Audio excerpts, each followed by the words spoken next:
তোমরা অনেকেই অনেক রকম প্রশ্ন করো, তো আজকের ভিডিওতে আমি একজনের প্রশ্নটা ক্ল্যারিফাই করব এবং এই উত্তরটা অনেকেরই হয়তো প্রশ্নের উত্তর, তাহলে তোমরা সবাই এটাকে বুঝে ফেলতে পারবে। একজন লিখেছে কমেন্টসে যে স্যার আমি বিএসসি করছি, তো আমি কোডিং শিখতে ইন্টারেস্টেড, কিন্তু আমি জানি না কিভাবে শিখবো এবং আদৌ শিখলে কি কোনো ভবিষ্যৎ আছে, আমি তো বিটেক করিনি, আমি কি জব পাবো?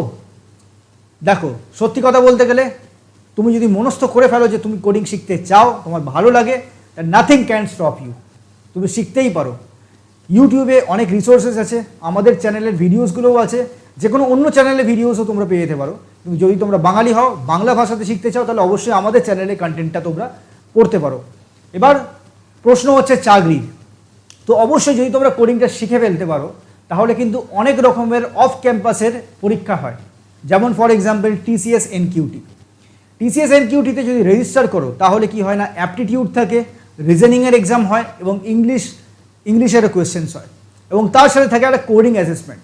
জেনারেলি কি হয় না, অনার্সের গ্র্যাজুয়েশনের স্টুডেন্টসরা, মানে বিএসসি আর অন্যান্য যে অনার্সের স্টুডেন্টসরা, তারা কি করে না, কোডিং অ্যাসেসমেন্টটা অপশনাল বলে করে না।